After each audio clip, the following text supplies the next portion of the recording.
Your child is 10 years old today. She woke up this morning and asked you for $2 for a school snack. You gave her $5 and told her to keep the change. She ran out the door without looking back. You watch her go.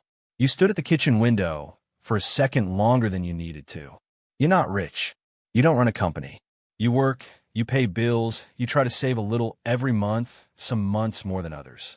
You love your kid in the way that keeps you up sometimes. Not worried exactly, just aware. Aware that she's halfway to leaving. Aware that the next 8 years will happen whether you're ready or not. And somewhere in the back of your head, there's a number you've been avoiding. The cost of getting her from here to somewhere. You've been meaning to look into it. You've been meaning to look into it for about 3 years now. Tonight, you finally do. You sit down at the laptop after she goes to bed. You type in something simple. College costs. Average tuition. What runs now? The number that comes back stops you. $340,000. That's the 4-year total, including housing, at an average private university, projected to when your daughter turns 18. Public school is cheaper. Still over $120,000 at most state schools by the time you factor in everything. You read it twice. You've been setting aside $50 a month in a savings account since she was born. You feel good about that. You've been consistent. 10 years of $50 a month. That's $6,000. You sit with that number for a moment. $6,000 against $120,000. Your hands are doing that thing again. The thing they do when something is bigger than you expected and smaller than you need. But here's what nobody tells you. The $6,000 isn't even the real problem. The real problem is what $6,000 could have become. If you had put that same $50 a month, not in a savings account earning 0.5%, but in a basic index fund averaging 7% annually, compounding over 18 years, you would have $21,000. Not $120,000, but more than 3 times what you have. And if you had started at $200 a month, same index fund, same 18 years, you'd be sitting at $84,000 right now. One decision, one different number on a form you fill out in 15 minutes. A difference of $78,000. You didn't know that. Nobody sat you down and showed you that. You open a compound interest calculator. You start running numbers.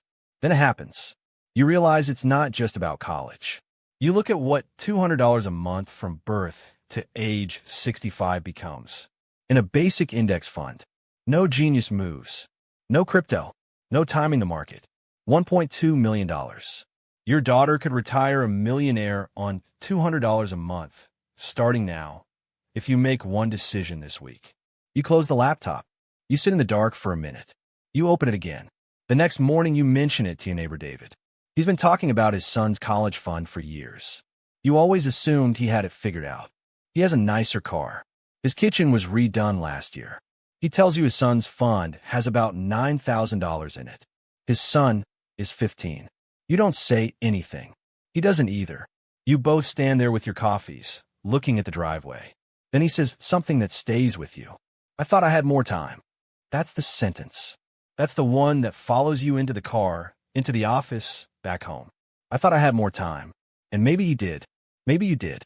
But the math doesn't care what you thought. The math only cares what you did. You start looking at other parents. The ones at school pickup. The ones at soccer on Saturday. You start wondering, who has a 529 plan set up? Who is relying on their home equity? Who is secretly counting on the kid to get a scholarship? Who hasn't thought about it at all and won't until the application deadline is 14 months out? You don't know. You can't know. That's the worst part. Everyone looks the same at pickup. Everyone has the same size anxiety hidden underneath. You set up a meeting with a financial advisor. You feel good about this. You're being responsible. You're handling it. She's a woman named Sarah who works out of a small office near your office. She asks you questions you didn't expect. What are your other debts? What's your current retirement contribution? Do you have a 6-month emergency fund? You answer honestly. She writes things down and doesn't react. Then she shows you the plan. And the plan is fine. The plan will work if you follow it. But the plan requires $400 a month between now and when Emma turns 18. Right now, after rent, after the car, after groceries, after the credit card minimum you've been carrying for 2 years, you have maybe $180 left at the end of the month. Some months. You tell her that. She nods. She's heard this before. She tells you that the credit card needs to go first, that the interest on the card is eating the investment return before it can grow. She tells you it'll take about 14 months to clear at the current rate if you redirect the $50 savings into it. 14 months where nothing goes into Emma's fund. Emma will be 11 and a half by then. You do the math in the parking lot. 6.5 years left instead of 8. $400 a month. $31,200 total contributed, with 7% compounding over 6.5 years. About $46,000 against $120,000. You sit in the car for longer than you mean to. That night, Emma asks you what's wrong. You tell her nothing. You're just tired. She goes back to her room. She started doing that more. Going back to her room. She has her own world in there now. Her friends on her phone, her shows, her playlist you've never heard all the way through. You stand at her door for a second before you knock. You ask if she wants to watch something together. She says maybe later. Later doesn't happen. You sit on the couch, and you think about a version of this where you started earlier, where you knew at 28 what you know now, where someone had sat you down and shown you a compound interest calculator when Emma was born. Maybe you would have done things differently. Maybe you wouldn't have. Maybe the car was necessary.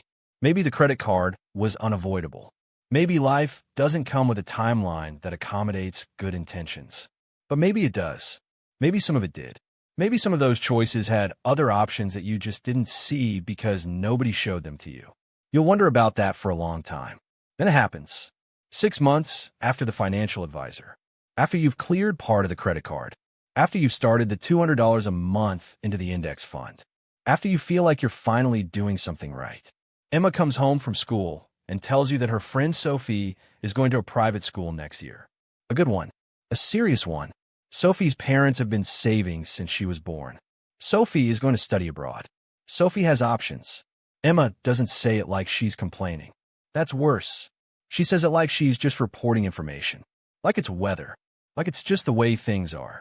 You ask her how she feels about it. She shrugs. She says it's fine. She says she's going to figure it out. She goes back to her room. You stand in the kitchen. The same kitchen where you watched her run out the door with that $5. The same window. She looked so much smaller then. She's going to figure it out. That's what she said. Not, you'll figure it out. Not, we'll figure it out. Something has shifted and you felt it shift and you don't know when it started. Here's what you know now. The decision you make this week, not next month, not when things settle down, not after the vacation. This week, changes a number 18 years from now. Not dramatically, not magically, but a $529 plan you open today with $100 a month will have $40,000 in it when Emma turns 28.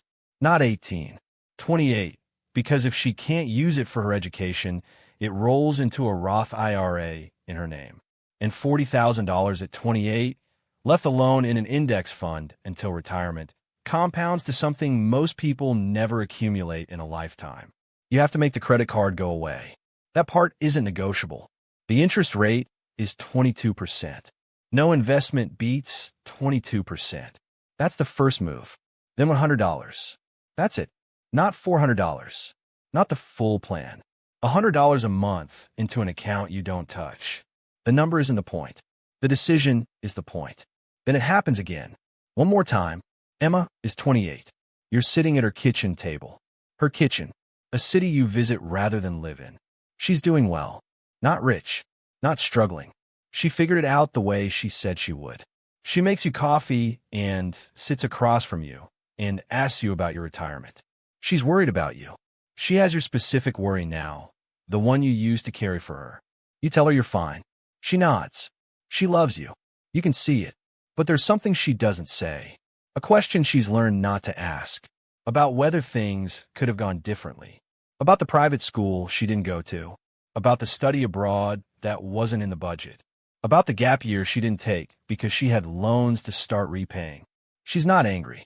She moved past it a long time ago. You'll never be sure when. You make coffee.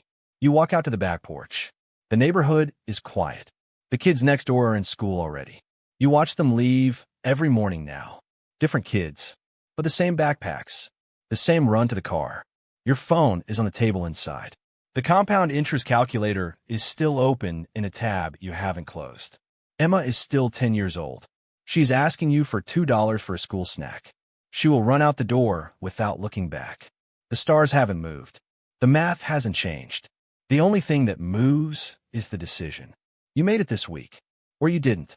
And 20 years from now, she'll be sitting at her own kitchen table.